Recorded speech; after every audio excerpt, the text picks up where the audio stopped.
Hello everyone, आप सभी लोगों का स्वागत है टीचिंग परीक्षा के आज के इस वीडियो में, जिसके अंदर में फ्रेंड्स हम लोग बीपीएससी टीआरई 4.0 के लिए जो हमारी एक विशेष श्रृंखला चल रही है उसको एक कदम और आगे बढ़ाएंगे। जितने भी लोग हमारे साथ में यहाँ पर में जुड़ चुके हैं उन सभी लोगों का बहुत बहुत स्वागत है। सभी को आदाब, नमस्कार, सत श्री अकाल, ladies and gentleman, boys and girls, आप सभी का बहुत बहुत स्वागत है। नाउ फ्रेंड्स, हम लोग यहाँ पर में जल्दी से आगे बढ़े उससे पहले मैं आप लोगों के साथ में एक बहुत ही सुंदर सा कोट शेयर करना चाहूंगा। If you are not willing to learn, no one can help you. अगर आप पढ़ना ही नहीं चाहते तो आपकी कोई मदद नहीं कर सकता। अगर आप आगे नहीं बढ़ना चाहते तो कोई आपकी मदद नहीं कर सकता। अगर आप ग्रो नहीं करना चाहते तो कोई आपको ग्रो नहीं करवा सकता। लेकिन if you are determined to learn, अगर आप सीखने के लिए तैयार हो, अगर आप आगे बढ़ने के लिए तैयार हो, आप अपने सपने पूरे करने के लिए तैयार हो, तो आपको कोई रोक भी नहीं सकता। अब ये आपके हाथ में है कि आप कितनी मेहनत करते हो, आप जो है कितने एफर्ट्स लेते हो, आप कितनी जो है यहाँ पर में संघर्षों से लड़ाई लड़ते हो, ये बहुत ज्यादा मैटर करता है। तो अब ये जो चीजें है ना, ये आपके हाथ में। जब कल रिजल्ट आएगा, ठीक है, टीआरई 4 का, और इसके अलावा जो आप लोग बाकी और भी एग्जाम्स होंगे उसके रिजल्ट आएंगे, और जब आप इस दिन को याद करोगे कि क्या आपने आज के दिन जब मैं पढ़ा रहा था, दानी सर आपको पढ़ा रहे थे, आपके ऊपर में मेहनत कर रहे थे, क्या आप लोगों ने उस दिन मेहनत की? ये डिसाइड करेगा, आज का दिन डिसाइड करेगा वो वाला रिजल्ट का दिन क्या होने वाला है, आज डिसाइड होगा वो। और ऐसे छोटे छोटे मोमेंट्स जो है वो डिसाइड करते हैं कि क्या होगा रिजल्ट वाले दिन। वो एकाएक कभी नहीं आता। कितने लोग एग्री करते हैं? हाथ ऊपर करके बता देंगे जल्दी से, कितने लोग एग्री करते हैं इस बात से? तो फ्रेंड्स, यहां पर में आप लोगों ने अपने आप को जो है मजबूत बनाना है, ये चीज याद रखिए आप लोग। इसके अलावा जो है फ्रेंड, जितने भी लोगों ने सेशन को लाइक कर दिया उन सभी लोगों का बहुत बहुत शुक्रिया। जैसे मैं देख पा रहा हूँ सेशन स्टार्ट होने से पहले ही फ्रेंड्स यहाँ पर में हमारे साथ में 950 से ज्यादा लोगों ने सेशन को लाइक कर दिया है। और जितने भी लोगों ने सेशन को लाइक कर दिया वो भी प्लीज हाथ ऊपर कर देंगे। देखिए यहाँ पर मैं स्क्रीन पर नाम उनके दिख भी रहे हैं, और सेशन को जहां भी शेयर कर सकते हो शेयर जरूर कर देंगे। मैं एक बहुत ही बेहतरीन क्वेश्चन के साथ में आप लोगों को शुरू करना चाहूंगा। यहाँ पर मैं काफी सारे बच्चों को डाउट होता है, ठीक है। मैं एक क्लास ले रहा था, उसके अंदर में एक बच्चे ने डाउट ये पूछा था कि सर यहाँ पर मैं थोड़ा सा ध्यान से निकल जाता है कि सितंबर 1920 और दिसंबर 1920 वो कैसे, किसमें किसने अध्यक्षता की थी। आज ना मैं आपको उसका गेम ही खत्म कर देते हैं, अपन पूरा याद करवा के दूंगा आपको, और मैं आज आप लोगों से लास्ट में इसके ऊपर मैं सवाल पूछूंगा। रेडी है ना आप लोग सभी? ठीक है, चलिए। सितंबर 1920 के भारतीय राष्ट्रीय कांग्रेस अधिवेशन का आयोजन ब्लैंक में किया गया था। अब यहां पर मैं जैसे मैं देख पा रहा हूं फ्रेंड्स, जो 51% लोग हैं अभी तक जो मैं देख पा रहा हूं, उसके अनुसार आंसर किया है लोगों ने सी, ठीक है। और कुछ लोग हैं जिन्होंने आंसर किया है ए और सी के अंदर में लड़ाई चल रही है यहाँ पर में, ठीक है। जैसे मैं देख पा रहा हूँ कंटिन्यूअसली ऊपर नीचे हो रहा है, कभी ए ऊपर जा रहा है, कभी सी ऊपर जा रहा है। तो इस तरीके से यहाँ पर में लड़ाई हो रही है, और अभी 44% के ऊपर में आगे है ए और सी, ठीक है। सी जीत गया है, जो कि गलत है। देखिए यहाँ पर मैं फ्रेंड्स, अब आप लोगों को मैं पूरा समझा देता हूं, उसके बाद में आप लोगों से पूछूंगा ये सवाल मैं ओपन रख रहा हूं, अभी आप लोग आंसर करोगे इसका। एक बार फिर से पोल दे देंगे, देखते कितने लोग आंसर करते हैं। ओके, अब पोल हटा दिया जाए प्लीज टीम, पोल हटा दिया जाए। अब मैं आप लोग को समझा रहा हूं, अब आप लोग खुद आंसर करोगे। देखो 1920 के अंदर में ना, 1920 के अंदर में 2 सेशन हुए थे। एक सेशन हुआ था स्पेशल वाला, स्पेशल स्पेशल सेशन जिसको आप लोग बोल सकते हो, स्पेशल सेशन हुआ था आपका, ठीक है। ये सेशन हुआ था सितंबर 1920 के अंदर में, और ये आयोजित किया गया था कलकत्ता में, कलकत्ता के अंदर में आयोजित किया गया। इस सेशन के अंदर में अध्यक्षता की थी, ठीक है, लाला लाजपत राय ने, लाला लाजपत लाजपत राय, ठीक है, लाला लाजपत राय ने इसकी अध्यक्षता की थी। अब बात आती है जब आप लोगों की दूसरा जो सेशन था, जो नॉर्मल वाला सेशन था, नॉर्मल सेशन, ठीक है, ये सेशन हुआ था आपका दिसंबर 1920 के अंदर में, और ये सेशन आयोजित हुआ था आप लोगों का नागपुर में, ठीक है, ये नागपुर में आयोजित हुआ था, ठीक है। और इसकी अध्यक्षता की थी सी विजय राघवाचार्य, ठीक है, सी विजय विजय राघव राघव चारियर चारियर। ये मैंने पेड क्लास के अंदर में भी आप लोगों को बहुत बढ़िया तरीके से एकदम कंपैरिजन करके पढ़ाया है। 2 सेशन हुए थे, एक हुआ था स्पेशल वाला सेशन सितंबर 1920 में कलकत्ता में, लाला लाजपत राय अध्यक्ष बने थे, ठीक है। एक हुआ दिसंबर 1920 में नॉर्मल वाला सेशन जो रेगुलर हर साल दिसंबर में होता था, उसके अध्यक्ष बने थे सी विजय राघवाचार्य। तो ये 2 सेशन हुए थे नागपुर के अंदर में, ये याद रखना है आप लोगों ने, ठीक है, 2 सेशन। तो ये इंपॉर्टेंट पॉइंट बन जाता है अब आप लोगों से। अब अगर मान लो आप लोगों से क्वेश्चन पूछ लिया जाए, मैं आप लोगों को यहां पर मैं इसके ऊपर में बेस्ड क्वेश्चन जो है वो आप लोगों को करवाना चाहूंगा, ठीक है। रेडी हो आप लोग? अगर रेडी है तो बता दीजिए, लास्ट में मैं आप लोगों से इसके ऊपर में बेस्ड सवाल पूछने के लिए तैयार हूं आप लोगों से, ठीक है। नाउ अब बताइए मुझे कि इस क्वेश्चन का आंसर क्या होगा। जितने भी बच्चे अब यहाँ पर मैं देख रहे हैं सेशन को, अब तो वो बता ही सकते हैं आराम से।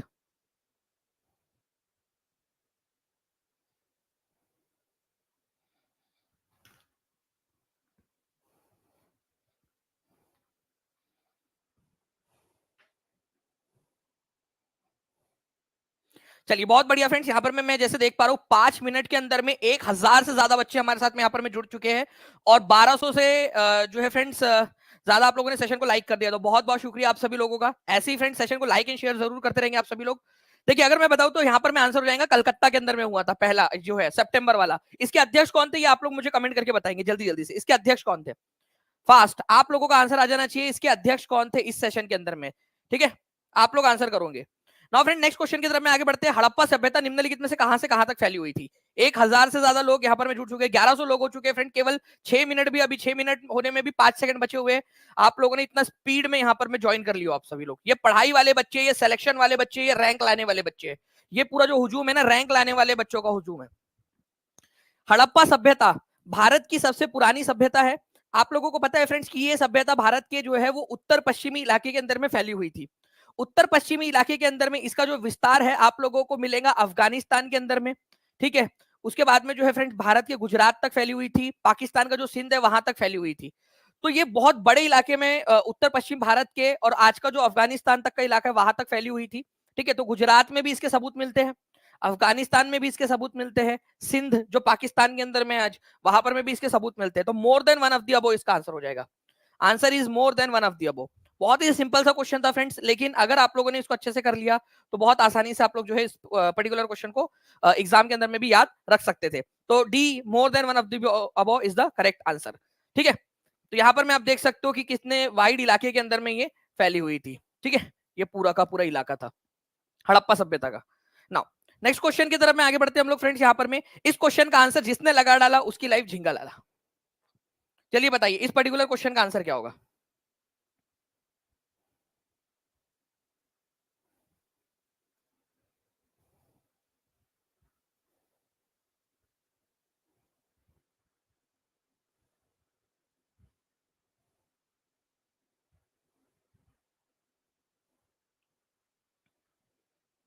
भारत में तटीय राज्यों की संख्या कितनी है, देखे तो कितने लोगों को पता है।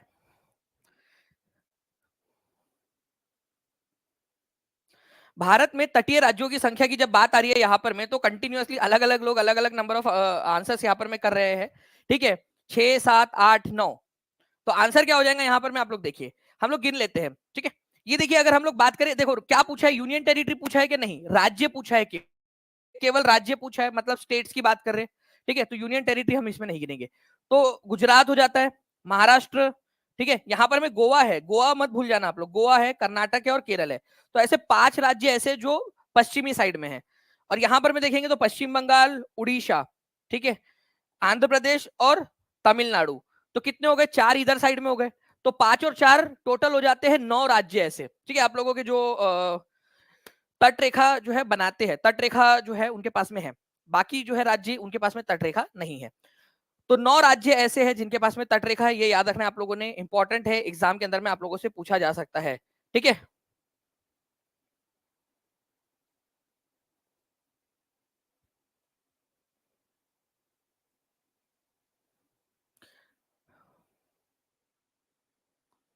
चलिए नाउ फ्रेंड नेक्स्ट क्वेश्चन की तरफ में आगे बढ़ते हैं हम लोग। यहाँ पर में आप लोगों को बताना है हड़प्पा सभ्यता की विशिष्ट विशेषता कौन सी है।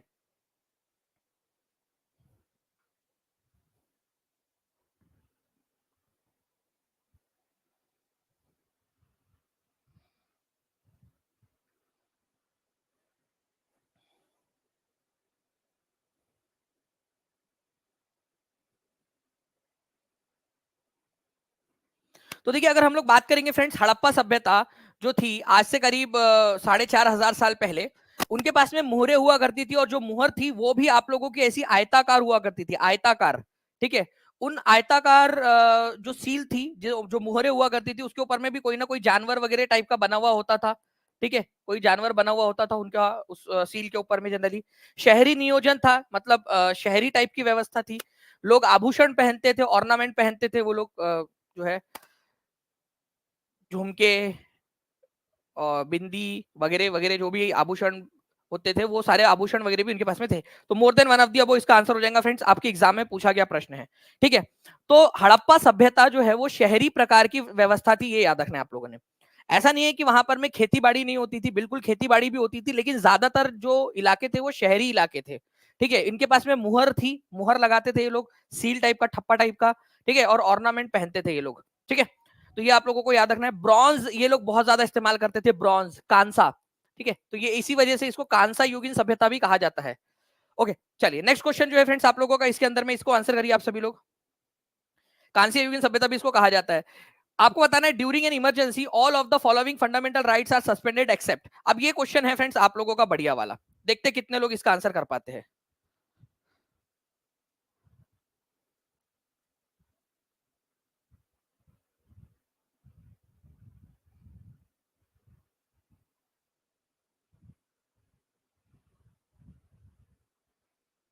देखिए, अगर मैं बात करूं फ्रेंड्स आपातकाल के दौरान, आपातकाल मतलब आप लोगों की बात हो रही है नेशनल इमरजेंसी की।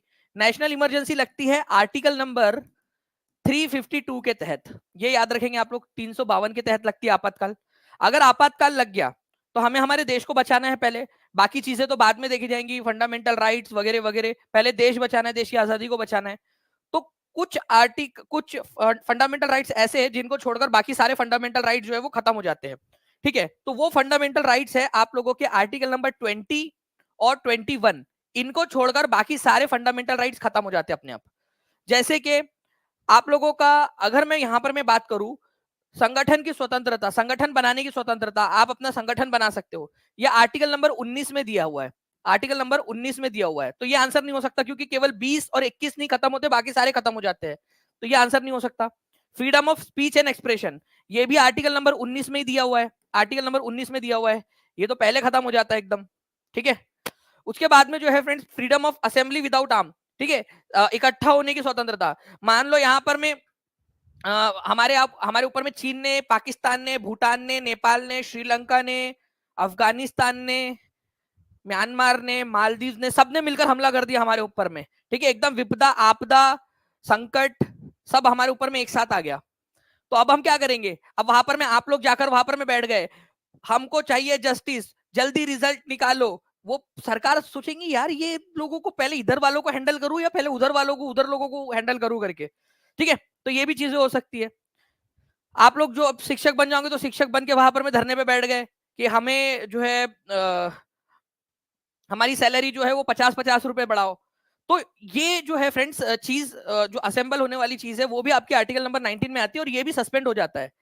हाँ, अगर मैं बात करूं यहां पर मैं आप लोगों की, तो देखिए आर्टिकल नंबर 20 कहता है कि protect citizen from being convicted of offence and punish more than once of the same crime. अगर आपने एक गुनाह किया है, ठीक है, तो एक ही गुनाह के लिए आपको 2 बार सजा नहीं मिल सकती। दूसरी चीज, आप अपने आप को जो है वो नहीं बोल सकते कि हाँ मैंने गुनाह किया है वो, और अपने आप को सेल्फ इन, जो यहाँ पर में कहा जाता है आप लोगों का कि सेल्फ को जो है आप लोगों ने उसके खिलाफ गवाही देना, खुद के खिलाफ जो गवाही देते हो आप लोग यहाँ पर, ठीक है, उसको एक्सेप्ट नहीं किया। हाँ, ये माना जा सकता है कि आपने खुद गुनाह कबूल कर लिया है, बट अब पुलिस की जिम्मेदारी है कि आपके गुनाह कबूल करने को साबित करे। ऐसा नहीं है कि आप कल जाके बोले कि अकबर के खाने के अंदर में मैंने ही जहर मिलाया था 1505 के अंदर में, जो उसकी मृत्यु हुई थी किसी को पता नहीं चला। ठीक है, तो भाई ऐसा नहीं हो सकता कि आपने जो है वो बोल दिया कि आपको किसी को नहीं पता मैंने मिलाया था अकबर के खाने के अंदर में जहर। अब लोग बोलेंगे यार अकबर तो बेचारा उसको पेट दर्द से मरा था, इसने खाने के अंदर में जहर मिलाया था, तो आपको फांसी की सजा। अरे भाई प्रूफ होना चाहिए उसका, ऐसा नहीं कर सकते, तो आपने खुद के खिलाफ गवाही नहीं दे सकते। तो ये आर्टिकल नंबर 20 सस्पेंड नहीं होता, चाहे इमरजेंसी लगे चाहे कुछ भी हो, इमरजेंसी में भी। और right to life and personal liberty, जीवन का अधिकार और आजादी का अधिकार, ये भी सस्पेंड नहीं होता। ठीक है, right to life and personal liberty. बाकी तो ये पर्सनल लिबर्टी आ गया आप लोगों का, right to life and personal liberty, ये सस्पेंड नहीं होता है। ओके, तो आर्टिकल नंबर कौन कौन से 2 आर्टिकल से हर एक बच्चा जल्दी से कमेंट के अंदर में लिख देगा। 1600 से ज्यादा बच्चे यहाँ पर में देख रहे हैं फ्रेंड्स, 1500 से ज्यादा लाइक्स आप लोगों ने कर दिए है। जल्दी जल्दी से सेशन को जहां भी शेयर कर सकते हो शेयर भी करते रहेंगे। ठीक है, जल्दी जल्दी से बता दीजिए आप लोग। चलिए बहुत बढ़िया, आप लोगों के जो है फ्रेंड्स आंसर्स आ रहे हैं यहाँ पर में, इसी तरीके से आप लोग आंसर्स करते रहिए। ठीक है, नेक्स्ट क्वेश्चन की तरफ में आगे बढ़ते हैं हम लोग। Which is the longest irrigation canal of India, ये भी क्वेश्चन आया था आप लोगों को पता है, आप लोगों के एग्जाम के अंदर में।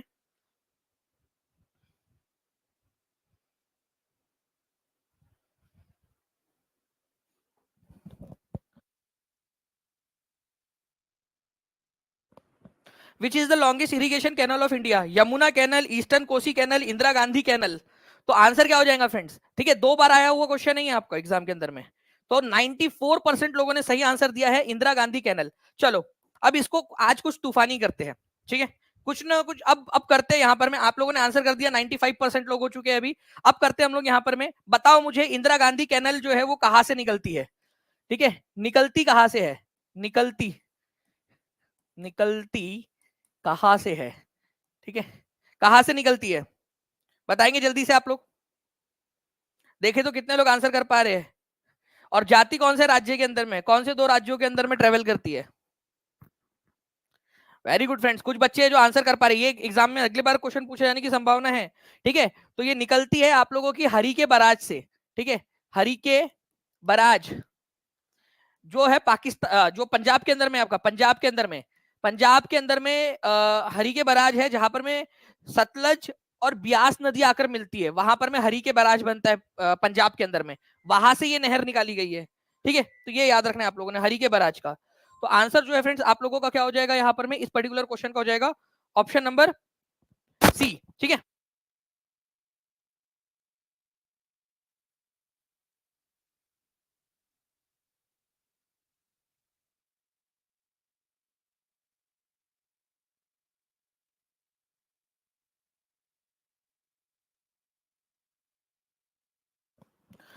चलिए, तो इंदिरा गांधी कैनल जो है फ्रेंड्स हरी के बराज से निकलती है, ये याद रखना है आप लोगों ने। हरी के बराज है कहां पर में, अगर ये क्वेश्चन आ जाए आप लोगों से, ठीक है, तो ये याद रखना है आप लोगों ने, सतलज नदी और ब्यास नदी का जहां पर में संगम होता है पंजाब के अंदर में, वहां से निकलती है और ये राजस्थान के अंदर में जाती है। इंडिया की सबसे लंबी जो है ये कैनल है, लॉन्गेस्ट कैनल।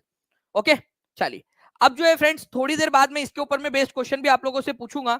सभी लोग तैयार है? ठीक है, अभी थोड़ी देर में मैं आप लोगों से क्वेश्चन पूछूंगा इसके ऊपर में। तब तक जो है एक और दूसरा क्वेश्चन मैं पूछता हूं आप लोगों से, देखते हैं कितने लोग इस पर्टिकुलर क्वेश्चन का आंसर कर पाते हैं। ओके, जो बच्चा स्टार्टिंग से लेक्चर देख रहा है वो इसका आंसर कर पाएगा। Where was the special session of Congress held in 1920? अब आंसर करो इसका। जो भी बच्चा स्टार्टिंग से देख रहा है इस क्वेश्चन का आंसर कर पाएगा, और मुझे पूरी उम्मीद है कि आप लोग जो है इस क्वेश्चन का आंसर करने में सक्षम हो गए होंगे।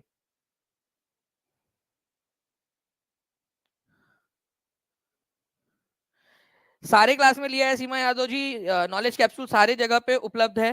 ठीक है, और नॉलेज कैप्सूल जो है उससे काफी सारे बच्चे जो है वो फायदा ले रहे हैं। आज एक वीडियो भी आया है आप लोगों के लिए, ठीक है, अगर आप लोगों ने देखा हो, जिसके अंदर में जो स्टूडेंट्स थे, ठीक है, जो हमारे टॉपर्स थे, उन्होंने अपना एक्सपीरियंस शेयर किया कि किस तरीके से उन्होंने ये नॉलेज कैप्सूल और इन सारी चीजों का फायदा लिया है और उनको हेल्प मिली है बहुत ज्यादा इससे। ठीक है, आप में से कितने लोगों ने देखा है वो वीडियो, टॉपर स्ट्रेटेजी एक वीडियो आया है, अगर नहीं देखा है तो ये वो वीडियो जरूर देखना फ्रेंड्स। टॉपर स्ट्रेटेजी करके एक वीडियो डाला है।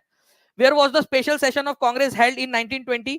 तो ये सेशन जो है फ्रेंड्स आप लोगों का हुआ था कलकत्ता के अंदर में।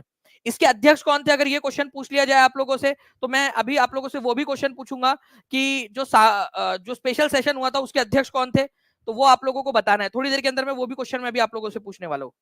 ठीक है, चलिए, नाउ फ्रेंड्स अब इस क्वेश्चन का आंसर करिए। 2 सेशन हुए थे कांग्रेस के आपके 1920 के अंदर में, एक तो कलकत्ता में हुआ था और एक नागपुर में हुआ था। तो स्पेशल सेशन हुआ था कलकत्ता के अंदर में। ओके, चलिए, तो Indira Gandhi canal irrigating Thar desert Rajasthan के अंदर में, वो कहां से निकलती है? भाखड़ा डैम से, हथनी कुंड बराज से, हरी के बराज से, रंजीत सागर डैम से, नन ऑफ दी अबव। तो अब इस क्वेश्चन का आंसर जो है फ्रेंड्स, जैसे मैं देख पा रहा हूं यहाँ पर मैं आप लोगों में से 92% लोगों ने सही आंसर दिया है फ्रेंड्स। आंसर हो जाएगा हरी के बराज। ठीक है, ये पढ़ने का सबसे सही तरीका है आपको याद करवाने का। 1750 लोग देख रहे हैं, 1650 लाइक्स हो चुके हैं। जल्दी जल्दी से दोनों के नंबर्स को आप लोगों ने जो है फ्रेंड 2000 के पार पहुंचाना है। तो सी इज द करेक्ट आंसर। देखिए, निम्नलिखित में से कौन सा एक भूमि से घिरा बंदरगाह है? एक बंदरगाह जो लैंड लॉक्ड है, भूमि से घिरा बंदरगाह है, सबसे बड़ा भूमि से घिरा हुआ बंदरगाह इसको बोला जा सकता है। लैंड लॉक्ड का मतलब क्या होता है? एक ऐसा बंदरगाह, ठीक है, जो के, ठीक है, मैक्सिमम जगह से जो है वो भूमि से घिरा हुआ हो। ठीक है, ये मान लीजिए भूमि है, जमीन है, और जमीन से घिरा हुआ एक बहुत ही नैरो सा पैसेज होता है बस। ठीक है, एक बहुत छोटा सा नैरो सा पैसेज होता है जो समुद्र से जुड़ा हुआ होता है उसका। बाकी वो बाकी जगह जो है वो पानी होता है इस तरीके से, चारों तरफ से लगभग पानी से घिरा हुआ होता है। सिर्फ छोटा सा पैसेज होता है, छोटा सा पैसेज आने जाने के लिए। इसको बोलते हैं लैंड लॉक्ड, भूमि से घिरा हुआ बंदरगाह। तो ये जो है फ्रेंड्स आप लोगों का है विशाखापट्टनम। ठीक है, विशाखापट्टनम आंध्र प्रदेश के अंदर में है और ये सबसे बड़ा भूमि से घिरा हुआ बंदरगाह है भारत का। ठीक है, लैंड लॉक्ड, और ये बहुत इंपॉर्टेंट क्वेश्चन एग्जाम में पूछा जाता है अक्सर। ठीक है, यही ऑप्शन के साथ में। तो विशाखापट्टनम जो है ये लैंड लॉक्ड आप लोगों का बंदरगाह है, भूमि से घिरा हुआ बंदरगाह आंध्र प्रदेश के अंदर में है। मुंबई और एन्नौर जो है फ्रेंड्स ये आप लोगों के बंदरगाह भूमि से घिरे हुए नहीं है। मैं आपको बता दूं फ्रेंड्स, एन्नौर बंदरगाह जो है अब इसका नाम बदल के कामराज बंदरगाह कर दिया गया। कामराज, कामराज पोर्ट कर दिया गया, कामराज पोर्ट। एन्नौर पोर्ट का नाम बदल के कामराज पोर्ट कर दिया गया है तमिलनाडु के अंदर में। ठीक है, तो एन्नौर पोर्ट का नाम क्या कर दिया गया है? कामराज पोर्ट कर दिया गया है, ये याद रखेंगे आप सभी लोग। ठीक है, मिथिला की धरती से प्रणाम कर रहे हैं सर जी। चलिए अंकित कुमार जी आपका बहुत बहुत स्वागत है। तो चलिए, तो आंसर क्या हो जाएगा? कामराज पोर्ट जो है आप लोगों का लैंडलॉक नहीं है, मुंबई पोर्ट लैंडलॉक नहीं है, विशाखापट्टनम पोर्ट जो है वो लैंडलॉक्ड है। तो ये आप लोगों का आंसर हो गया। चलिए नेक्स्ट क्वेश्चन की तरफ मैं आगे बढ़ने से पहले आप लोगों को बता दूं फ्रेंड्स कि कांडला पोर्ट जो है वो यहाँ पर में है आपका गुजरात में। कांडला पोर्ट का नाम बदल के क्या कर दिया गया है? कांडला पोर्ट का भी नाम बदला गया है। थोड़े दिन पहले मैंने आप लोगों को बताया था कांडला पोर्ट का नाम बदल के क्या किया गया है, वो आप लोग बताएंगे मुझे। ठीक है, हल्दिया पोर्ट कौन से वाले राज्य के अंदर में दिख रहा है? थोड़ा सा मैप में देखो और मुझे बताओ। ठीक है, अगर आपको जूम चाहिए तो मैं जूम कर देता हूँ थोड़ा सा आप लोगों का, जूम बंद करके। हल्दिया पोर्ट और पारादीप पोर्ट ये दोनों के दोनों बता दीजिए कौन से राज्य में दिख रहे हैं, देखते कितने लोग इसका आंसर कर पाते हैं। हल्दिया पोर्ट और पारादीप पोर्ट कौन कौन से राज्य के अंदर में आप लोगों को दिख रहे हैं? चलिए बहुत बढ़िया फ्रेंड्स, और आप लोगों को बताइए कि जो वन लाइनर आप लोगों को मिल रहा है, मजा आ रही है कि नहीं आ रही है? जिन लोगों को भी मिला हुआ है, जो लोगों को, जितने भी पेड स्टूडेंट है उन सबको मिल चुका है वन लाइनर। ठीक है, और उसके अंदर में कंटिन्यूअसली हम लोग ऐड कर रहे हैं, साइंस का भी ऐड कर दिया गया आप लोगों का, हिस्ट्री ऐड हो चुकी है, और उसके अंदर में आपके लिए सरप्राइज क्वेश्चंस भी ऐड करने हम लोगों ने स्टार्ट कर दिए। तो बच्चे बहुत ज्यादा खुश है उससे कि वन लाइनर, एक तो वन लाइनर पढ़ रहे हैं और उसके बाद में हम लोगों ने सरप्राइज एक्स्ट्रा दिया है आप लोगों को, और कि उसके अंदर में क्वेश्चंस भी ऐड करते जा रहे हैं। ठीक है, क्वेश्चंस भी आप लोगों को दे रहे हैं। तो जितने भी बच्चे हैं, ठीक है, बता देंगे कि आप लोगों को मजा आ रहा है या नहीं उसके अंदर में। चलिए बहुत बढ़िया फ्रेंड्स, काफी सारे बच्चे हैं जो बोल रहे हैं कि बिल्कुल। चलिए गुड। चलिए, now friends, where was the normal session of Congress held in 1920? Normal session, जो सामान्य अधिवेशन था, नॉर्मल वाला अधिवेशन था, वो कहाँ आयोजित हुआ था और उसके अध्यक्ष कौन थे? देखो मैंने आप लोगों को क्या बताया स्टार्टिंग में ही, इसीलिए बोल रहा हूँ कि स्टार्टिंग से लेक्चर देखा करो पूरा। कांग्रेस का दो सेशन हुए थे 1920 के अंदर में। 1920 के अंदर में एक सेशन हुआ था आपका कलकत्ता के अंदर में, कलकत्ता में ये स्पेशल सेशन था। और एक सेशन था आप लोगों का जो हुआ था नागपुर के अंदर में, जो नॉर्मल सेशन था। कलकत्ता वाला सेशन हुआ था आप लोगों का सितंबर के अंदर में, सितंबर 1920 में, और ये हुआ था दिसंबर 1920 में। इसके अध्यक्ष थे लाला लाजपत राय, और इसके अध्यक्ष थे सी विजय राघव चारियर। स्टार्टिंग में मैंने पूरा बताया आप लोगों को, सी विजय राघव चारियर। तो नॉर्मल जो सेशन था आप लोगों का ये नागपुर के अंदर में हुआ था, ये याद रखना था आप लोगों ने, नागपुर के अंदर में। तो answer is option number C. Please इस पर्टिकुलर पॉइंट को याद रखिए आप सभी लोग, कभी भी एग्जाम के अंदर में आप लोगों से पूछा जा सकता है। ओके, चलिए, तो नेक्स्ट क्वेश्चन की तरफ में आगे बढ़ते हैं हम लोग फ्रेंड्स। देखिए एक क्वेश्चन है आप लोगों का जो अक्सर पूछा जाता है, बिहार स्टेट टीजीटी के अंदर में आया 2023 के शिफ्ट नंबर 5 में। बिहार का शोक कही जाने वाली कोसी नदी का उद्गम स्थल कहाँ है? तो बिहार का शोक किसको कहा जाता है? कोसी नदी को कहा जाता है। ये तो बहुत ही सिंपल क्वेश्चन है। आप बताइए इसका उद्गम स्थल कहाँ पर में है? ठीक है, ये ओरिजिनेट कहाँ से होती है?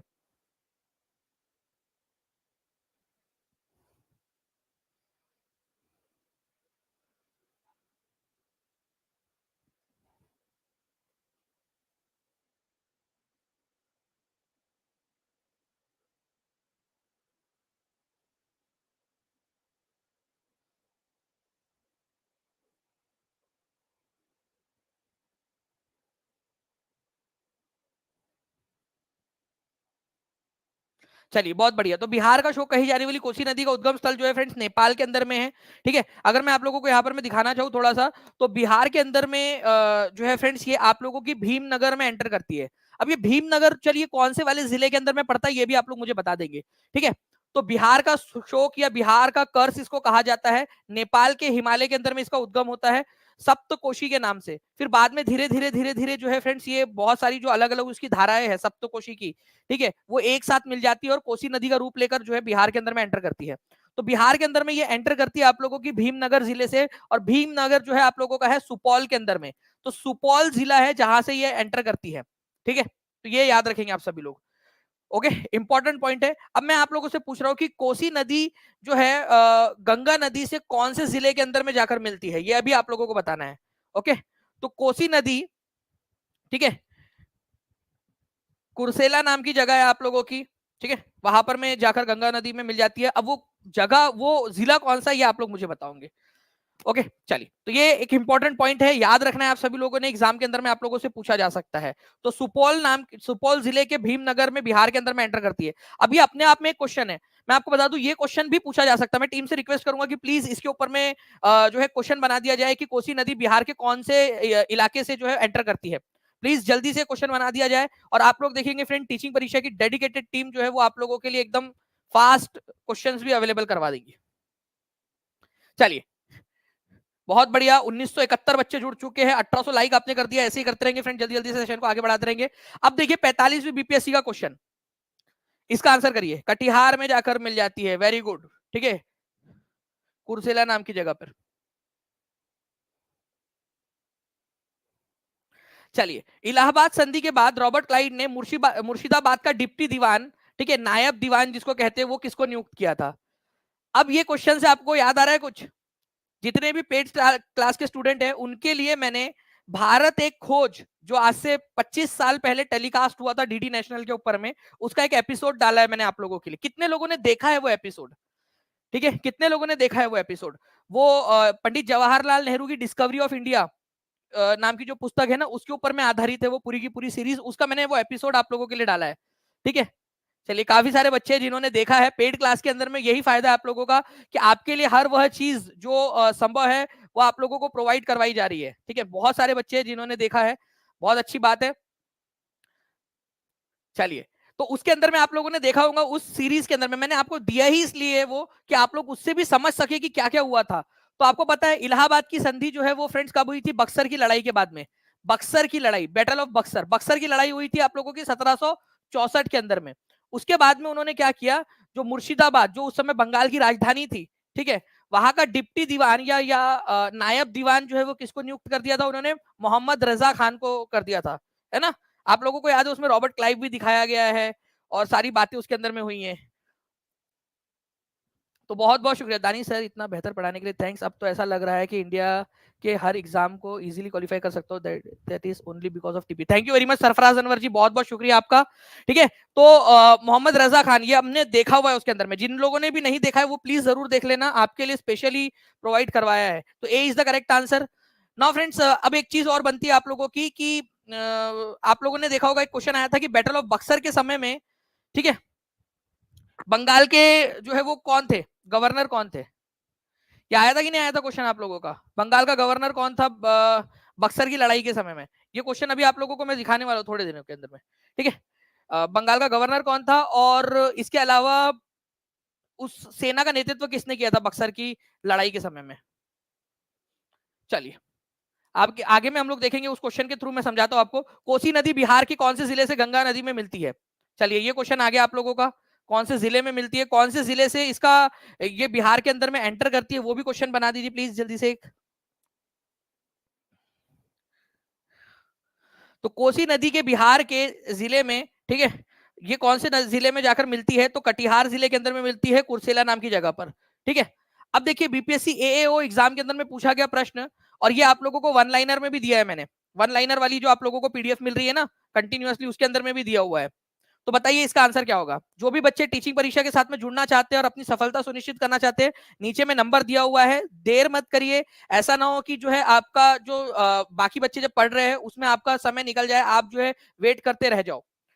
अभी मौका है आप लोगों के लिए, जब इतनी मेहनत से आपकी अभी से रैंकिंग की तैयारी करवाई जा रही है सफलता के साथ साथ में आप लोगों की, तो आपको ये एक एक कदम, एक जो जितने का ये कोर्स है ना, उसके 35 कोर्स आप खरीद सकते हो पहली सैलरी से आपके, ठीक है। इतना कम दाम में आपको उपलब्ध हो रहा है, इतने कम दाम में कि पहली सैलरी से इस जैसे 35 कोर्स खरीद लोगे आप पहली ही सैलरी से, मतलब कि आपके 1/35 आपकी पहली सैलरी का है। तो एक जो है आप लोगों का सही कदम आपको जो है आगे बढ़ा सकता है। बक्सर की लड़ाई में अंग्रेजी सेना का नेतृत्व किसने किया था? तो ये जो है फ्रेंड्स हेक्टर मुनरो ने किया था, ये याद रखना है आप लोगों ने। वेंसी टाट जो है वो उस समय क्या थे? वेंसी टाट याद रखना है आप लोगों ने, ये गवर्नर थे, गवर्नर थे बंगाल के, गवर्नर ऑफ बंगाल, ठीक है, Bengal. At the time of battle of Buxar, Buxar की लड़ाई के समय में वो बंगाल के गवर्नर थे, लेकिन सेना का नेतृत्व किसने किया था? हेक्टर मुनरो ने किया था। अब ये 2 पॉइंट आप लोगों ने याद रखने। 2100 से ज्यादा लोग हो चुके हैं फ्रेंड्स, 1893 लाइक्स हो चुके हैं, 7 लाइक्स बचे, जल्दी जल्दी से 1900 भी पार करना है आप लोगों ने। तो हेक्टर मुनरो, ये याद रखना है आप लोगों ने फ्रेंड्स, इन्होंने जो है वो सेना का नेतृत्व किया था, अंग्रेजी सेना का। तो हम लोगों ने क्या सीखा आज? चलो मेरे साथ में दोहराओ आप लोग, ठीक है, मेरे साथ साथ में आप लोग दोहराओगे। देखो, बक्सर की लड़ाई हुई कब थी? बक्सर की लड़ाई हुई थी 1764 के अंदर में।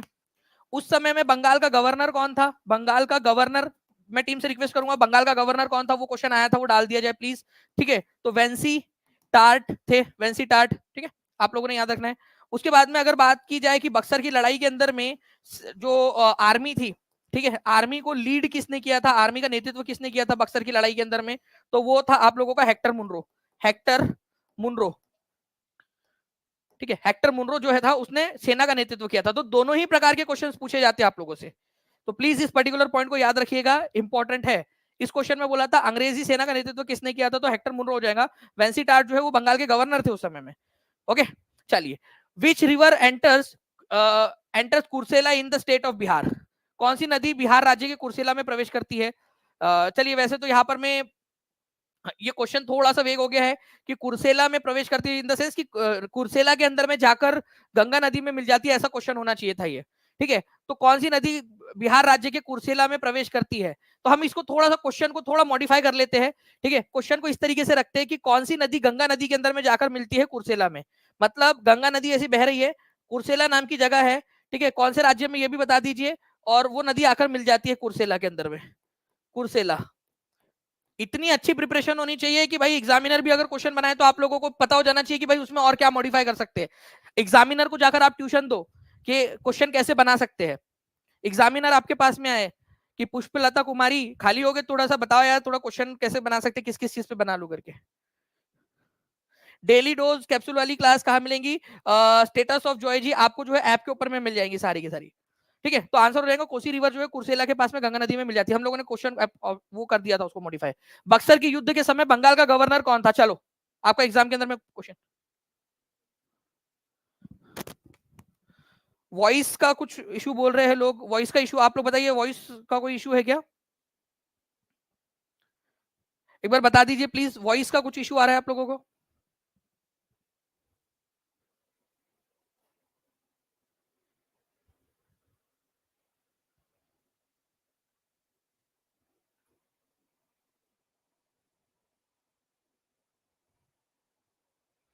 चलिए, नहीं आ रहा है पूरे वॉइस का इशू। तो फ्रेंड्स, बक्सर के युद्ध के समय बंगाल का गवर्नर कौन था, ये अगर क्वेश्चन आ जाए। देखो, बक्सर का युद्ध कब हुआ था? ये हुआ था 1764 के अंदर में, ठीक है। उस समय में तुम्हारे चचा का लड़का वेंसी टार्ट जो है फ्रेंड्स बंगाल का गवर्नर था। अच्छा, बक्सर के युद्ध के समय आर्मी को किसने लीड किया था? आर्मी को किसने लीड किया था ये बताइए, आर्मी को लीड किसने किया था? आर्मी सेना का नेतृत्व किसने किया था? चलो अब ये बता दो आप लोग, ठीक है। 1974 लाइक्स हो चुके हैं फ्रेंड्स, यहाँ पर मैं 2126 बच्चे देख रहे हैं। जल्दी जल्दी से सेशन को जहां भी शेयर कर सकते शेयर कर देंगे, और जितने भी बच्चे नए जुड़े हैं वो टीचिंग परीक्षा चैनल को सब्सक्राइब करके बेल आइकन जरूर दबा दीजिए, ताकि आपको ऐसे ही वीडियोस मिलते रहे, ठीक है। आप लोगों के लिए टीचिंग परीक्षा के ऊपर में एक नई सीरीज भी स्टार्ट हो रही है, ठीक है, उसका भी अनाउंसमेंट मैं कल करूंगा, तो कल तैयार रहिए आप सभी लोग। बक्सर के युद्ध के समय में बंगाल का गवर्नर कौन था? तो है वो थे हेक्टर मुनरो, हेक्टर मुनरो। देखो, 2 क्वेश्चन याद हो गए आप लोगों के, सिंपल डिंपल, है ना। एग्जाम वाले क्वेश्चन भी सॉल्व कर लिया आप लोगों ने, कितने स्मार्ट हो यार आप लोग। मैडम कामा द्वारा स्टडगार्ड में फहराया गया तिरंगा ब्रिटिश सरकार के किसके द्वारा तस्करी करके लाया गया था? आप लोगों को एक यहाँ पर क्वेश्चन याद हो गया होगा होपफुली, कि विदेश में झंडा फहराने वाली पहला व्यक्ति कौन था? तो मैडम कामा थी, मैडम भिकाजी कामा, ठीक है। कहां पर में फहराया था उन्होंने? स्टुटगार्ट के अंदर में फहराया था, जर्मनी के अंदर में। तो भारत के बाहर भारत का झंडा फहराने वाली सबसे पहली महिला मैडम भिकाजी कामा, स्टुटगार्ट के अंदर में फहराया था, जर्मनी में। कब फहराया था अगर ये क्वेश्चन आ जाए तो 1907 में फहराया था। इस झंडे को जो है जर्मनी से वापस कौन लेकर आया था? तस्करी करके मतलब चुरा कर, ठीक है। तो कौन लेकर आया था? इंदुलाल याग्निक, ये याद रखना है आप लोगों ने, इंदुलाल याग्निक जी इसको चुरा कर लेकर आए थे। आज ये झंडा जो है फ्रेंड्स कहाँ रखा हुआ है? तो ये जो झंडा था जिसमें वंदे मातरम लिखा हुआ था, ये झंडा आज आप लोगों को जो है पुणे के अंदर में मिल जाएगा, पुणे के अंदर में, ठीक है। तो पुणे में रखा हुआ है, तो इंदुलाल याग्निक ने इसको लेकर आए थे, ये याद रखना है आप लोगों ने। मराठा एंड केसरी लाइब्रेरी है पुणे के अंदर में, वहां रखा हुआ है। तो 22 अगस्त 1907 को मैडम भिकाजी कामा जो है उन्होंने स्टुटगार्ट जर्मनी के अंदर में झंडा फहराया था, ठीक है। और इंदुलाल याग्निक जो थे उन्होंने वो झंडा चुरा कर लेकर आया था बाद में कि भारत की धरोहर है भाई, भारत में रहना चाहिए करके। किस नदी को बिहार का शोक कहा जाता है? बिहार स्टेट का क्वेश्चन। अब आप लोग मुझे बताएंगे कि कौन से जो है ये नेपाल से ओरिजिनेट होता है इसका, ठीक है। बिहार के अंदर में कौन से जिले से एंटर करती है ये बताएंगे आप लोग। गंगा नदी में कौन से जगह पे मिलती है? बिहार में कौन से जिले से जो है एंटर करती है? जब तक अगर ये 2-3 क्वेश्चन का आंसर आप बता पा रहे हो तो इस क्वेश्चन को अपने इस पॉइंट को अपने नंबर में गिन लेना आप लोग, अगर आप इस क्वेश्चन का आंसर कर पा रहे हो तो, ठीक है। तो बिहार का शोक कहे जाने वाली कोसी नदी जो है ये याद रखना है आप लोगों ने, भीमनगर नाम की जगह है सुपौल के अंदर में, ठीक है। कहां पर में? भीमनगर, भीमनगर, ठीक है। कहां पर में? तो सुपौल के अंदर में, सुपौल में, वहां से आती है। तो सुपौल जिले से एंटर करती है और कुलसेला नाम की जगह है आपके कटिहार के अंदर में, वहां से जो है गंगा नदी में मिल जाती है।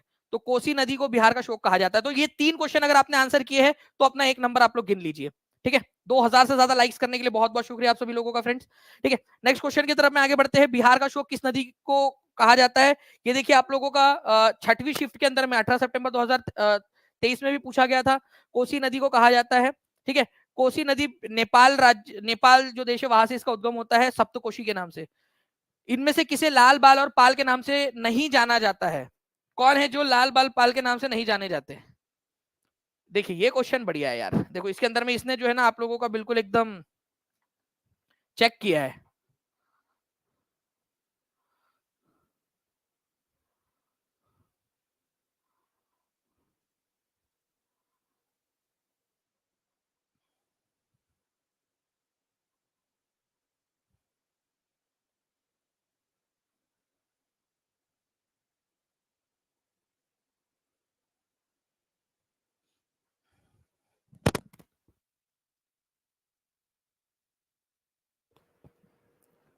तो लाल बाल और पाल, ठीक है।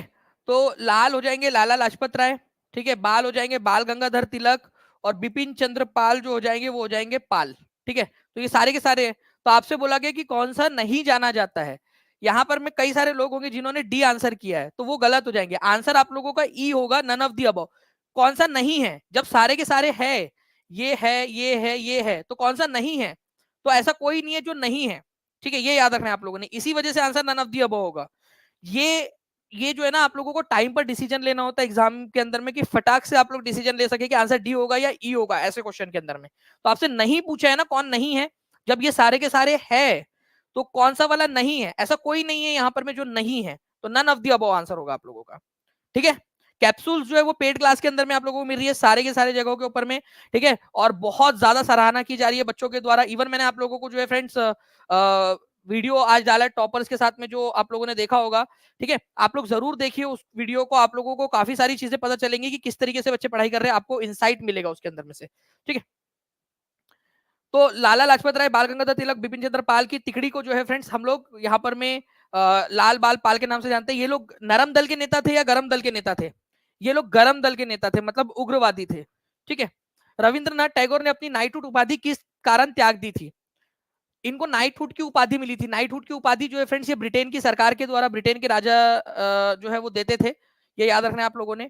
और ये जो इनको उपाधि थी नाइटहुड की उपाधि, ये मिली कब थी? कौन सा साल था जब इनको मिली थी? ईयर, ठीक है। कौन से साल में मिली थी इनको? तो इनको मिली थी 1915 के अंदर में। ये बहुत इंपॉर्टेंट है, याद रखना है आप लोगों ने। इनकी जो पुस्तक थी ना, ठीक है, जिसके लिए इनको नोबेल पुरस्कार भी मिला था साहित्य के अंदर में, कौन सी पुस्तक थी जल्दी बताइए जिसके लिए इनको नोबेल पुरस्कार मिला था, साहित्य का नोबेल पुरस्कार?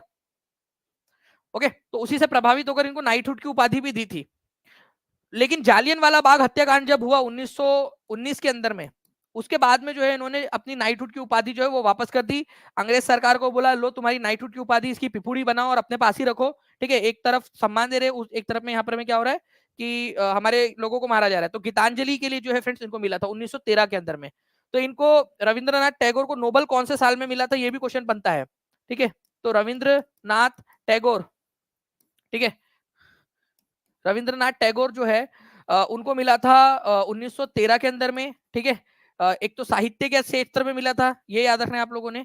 और ये फर्स्ट एशियन व्यक्ति थे, इंडियन तो थे ही लेकिन फर्स्ट एशियन थे पूरे जिनको ये पुरस्कार मिला हो। ठीक है।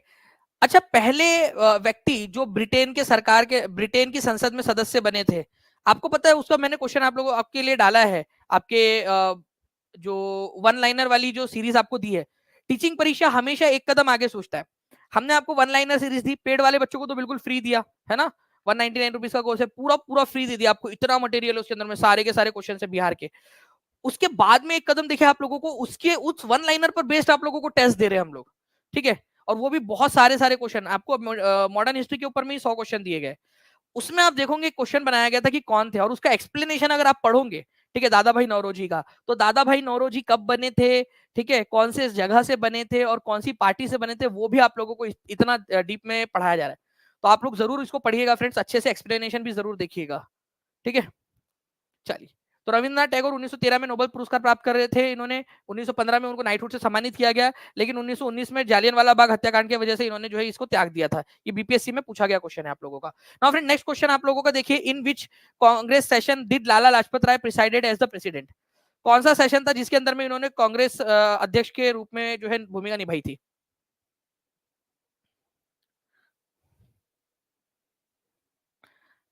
वन लाइनर मैंने आपको बताया था कि वो जो है आपका पीडीएफ फॉर्म में, ई बुक फॉर्म में रहेगा, वहीं पे आप पढ़ पाओगे उसको।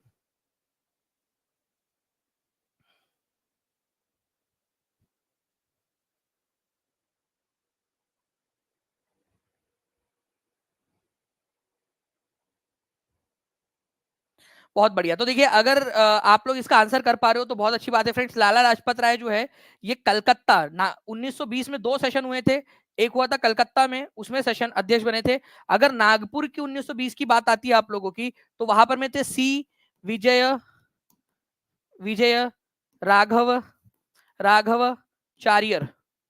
ठीक है, सी विजय राघव चारियर नागपुर के अंदर में बने थे। तो ये दो अलग अलग पॉइंट है, प्लीज इसको याद रखिएगा आप लोग। 2350 बच्चे देख रहे हैं फ्रेंड्स अभी। अगर आप लोग अभी इतना जो है मोटिवेशन जुटा पा रहे हो ना, तो आप समझ लीजिए कि आप लोग जो है सिलेक्शन वाले बच्चे हो। ठीक है,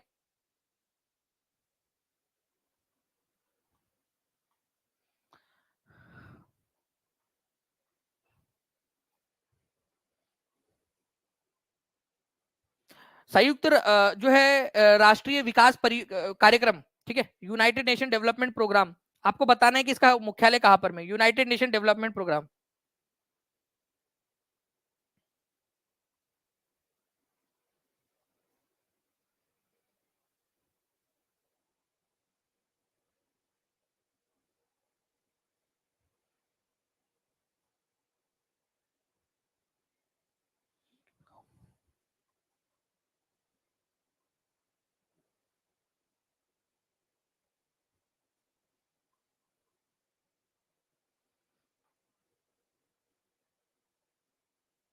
thank you very much Poonam Kumari ji. देखिए, संयुक्त राष्ट्र विकास कार्यक्रम या यूनाइटेड नेशन डेवलपमेंट प्रोग्राम जो है फ्रेंड्स, इसका जो हेडक्वार्टर है आप लोगों को, ठीक है, United Nation Development Programme, New York, San Francisco, ठीक है, जो है मेलबर्न, लंदन, स्विट्जरलैंड, यहाँ इनमें से कहां पर में है? अगर ये क्वेश्चन डायरेक्टली आ जाए आप लोगों से, तो प्लीज इसको याद रखिएगा आप लोग। इसका इसका जो हेडक्वार्टर है आप लोगों का, वो वहीं पे मिलेगा जहां पर में यूनाइटेड नेशंस का हेडक्वार्टर है आपका, मतलब न्यूयॉर्क के अंदर में। ठीक है, तो A is the correct answer. तो यूनाइटेड नेशन डेवलपमेंट प्रोग्राम की जो स्थापना है, ठीक है, 1965 में हुई थी, और इसका मुख्यालय न्यूयॉर्क के अंदर में ही है। ठीक है, न्यूयॉर्क के अंदर में। और इसकी जो स्ट्रीम है, मतलब जो बेसिकली मोटो है इसका, मूविंग अपस्ट्रीम, ठीक है, ऊपर की तरफ बढ़ना, आगे बढ़ते रहो आगे बढ़ते रहो, इसकी थीम है। ओके, तो ये याद रखेंगे आप सभी लोग friends. United Nation Development Programme का आदर्श वाक्य है, ऊपर की ओर बढ़ते रहना, मूविंग अपस्ट्रीम, आगे बढ़ते रहिए। ठीक है, तो आप लोगों को भी आगे बढ़ते रहना है ऐसे ही। कौन सी गैस अपने ग्रीन हाउस प्रभाव से ग्लोबल वार्मिंग में योगदान करती है? 68वीं बीपीएससी का क्वेश्चन है। और आप लोगों को जो है फ्रेंड्स, कुलदीप सर भी इसके अंदर में बहुत सारे क्वेश्चन इसी तरीके के करवाएंगे, जो आप लोगों ने याद रखना है।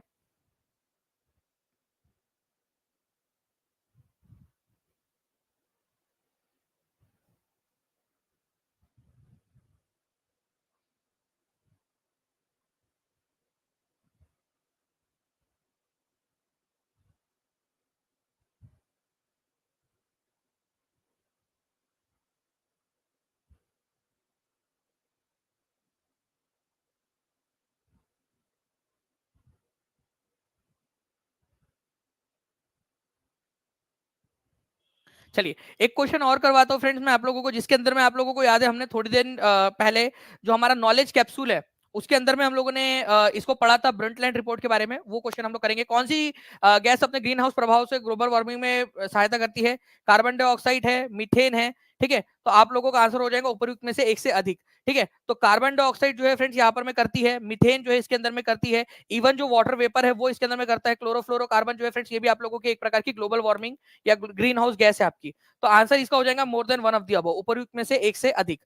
Okay, carbon dioxide, nitrous oxide, methane, जल वाष्प, ठीक है, ये सब आप लोगों की क्या है, ग्रीन हाउस गैसेस है जो पृथ्वी को गर्म करने के अंदर में मदद कर रही है।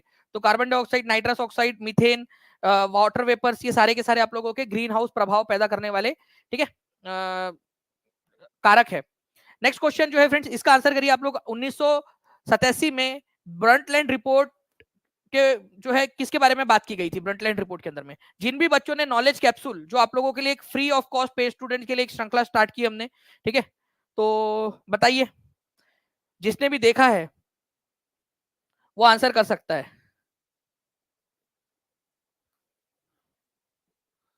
बताइए जल्दी जल्दी से आंसर क्या होगा।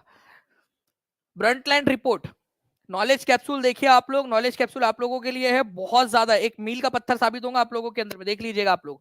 मैंने जब टॉपर्स से बात की थी उन्होंने भी उसके अंदर में जो है बात की है, जो हमारे महा टेस्ट के जो टॉपर्स थे उन लोगों ने भी, कि भाई उनके लिए भी मतलब बहुत ज्यादा उन लोगों को सीखने मिल रहा है इस चीज से। ओके, तो सस्टेनेबल डेवलपमेंट या जो सतत विकास है उसके बारे में बात की गई थी सबसे पहले ब्रंटलैंड रिपोर्ट में। प्लीज इसको इंपॉर्टेंट मार्क करिए, मैंने बार बार कहा है आप लोगों को, ब्रंटलैंड रिपोर्ट को अवर कॉमन फ्यूचर भी कहा जाता है, अवर कॉमन फ्यूचर, ठीक है, अवर कॉमन फ्यूचर, हमारा साझा भविष्य इस रिपोर्ट का नाम है। ये भी आपसे पूछा जा सकता है हमारा साझा भविष्य कौन सी रिपोर्ट का नाम है, तो अवर कॉमन फ्यूचर है ब्रंटलैंड रिपोर्ट का नाम। प्लीज इसको भी याद रखिएगा आप सभी।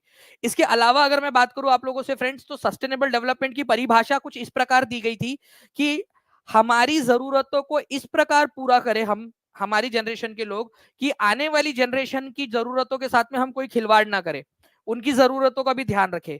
तो आने वाली भावी पीढ़ियों की जरूरतों का ध्यान रखते हुए अपनी जरूरतों को पूरा करना और इस तरह से विकास करना कि आने वाली जनरेशन को कोई उनकी जरूरतों को कोई नुकसान ना हो, इसको सस्टेनेबल डेवलपमेंट, ठीक है, सतत विकास कहा गया है। सस्टेनेबल डेवलपमेंट ये बहुत ही इंपॉर्टेंट वाला पॉइंट है फ्रेंड्स, इसको याद रखिएगा आप सभी लोग, एग्जाम के अंदर में कभी भी आप लोगों से पूछा जा सकता है सस्टेनेबल डेवलपमेंट वाला पॉइंट।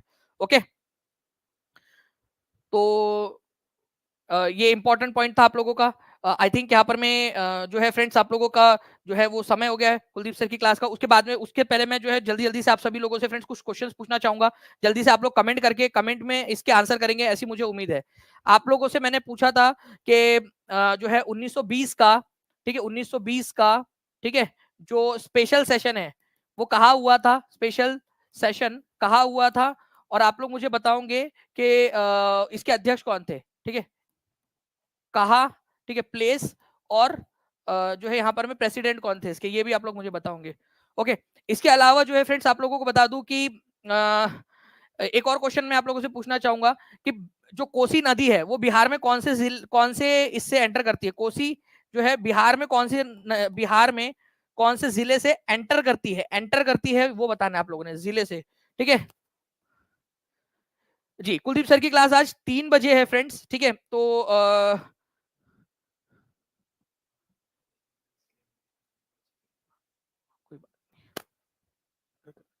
ओके, तो ये आप लोग आंसर कर देंगे। 3 बजे है आज कुलदीप सर की क्लास, उसके अंदर में भी, तब तक आप लोग इसका आंसर जो है कमेंट के अंदर में कर सकते हो। और भी क्वेश्चंस है जो मैं आप लोगों से पूछना चाहूंगा। आप लोग मुझे बताइए कि बक्सर की लड़ाई के समय में, ठीक है, बक्सर की जब लड़ाई हुई थी, तो एक काम करो इसका ईयर आप लोग लिख ही दो यार, ईयर लिख दो इसका, ठीक है। साथ ही साथ में आप लोग लिख देंगे कि इस समय में आर्मी को कौन लीड कर रहा था, आर्मी लीड या फिर सेना का नेतृत्व कौन कर रहा था, और उस समय में जो है गवर्नर कौन था, बंगाल का गवर्नर कौन था। दोनों ही क्वेश्चन पूछे जा चुके एग्जाम के अंदर में, तो अब आप लोगों का ये भी हो गया। और बाकी बच्चे जो है फ्रेंड्स क्वेश्चन बना बना के नीचे में डालेंगे ताकि और उनके जो कलीग्स है वो आंसर कर सके, ठीक है, आपके साथी लोग आंसर कर सके। मंजूर है आप लोगों को? करोगे आप सभी लोग? अगर आप लोग इस तरीके से अच्छे से पढ़ोगे तो मैं आप लोगों को और ज्यादा डिटेल के अंदर में बहुत सारी चीजें आपको पढ़ाने के लिए तैयार हूँ। साथ ही साथ फ्रेंड्स मैं आपको बता दूं कि वन लाइनर क्वेश्चन आप लोगों को पेड क्लास में फ्री है, ठीक है। इसके अलावा नॉलेज कैप्सूल जो भी पेड बच्चे उन लोगों के लिए फ्री है। बाकी मैंने इसीलिए कहा था कि जो बच्चा पहले खरीद लेगा उसका ज्यादा फायदा होगा। अभी भी समय है, जो बच्चा एनरोल करना चाहता है टीचिंग परीक्षा के साथ में, वो अपने सिलेक्शन के चांसेस की तरफ में आगे ज्यादा बढ़ रहा है। ठीक है। बाकी जो है फ्रेंड्स, आप लोग अच्छे से पढ़ते रहिए, आंसर करते रहिए इन सारे क्वेश्चंस का। टीचिंग परीक्षा के चैनल, जो यूट्यूब चैनल है उसको सब्सक्राइब करके बेल आइकन जरूर दबा दीजिएगा, सेशन को लाइक कर दीजिए। बाकी मिलते हैं हम लोग कल वाले सेशन के अंदर में। और आज 5 बजे भी हम लोग एनसीईआरटी वाला करने वाले हैं, तो आज 5 बजे वाले सेशन के अंदर में भी सभी लोगों ने आना है। 5 बजे जो सेशन है आप लोगों का, ठीक है, 5 बजे वाला सेशन हाथ ऊपर कर देंगे जितने भी लोग 5 बजे वाले सेशन में आ जाएंगे, क्योंकि उसमें एनसीईआरटी को बेसिक से पढ़ा रहा हूं मैं आपको। ठीक है, एनसीईआरटी बेस्ड क्वेश्चन। ओके, चलो, thank you very much friends, take care and bye, God bless you all, thank you.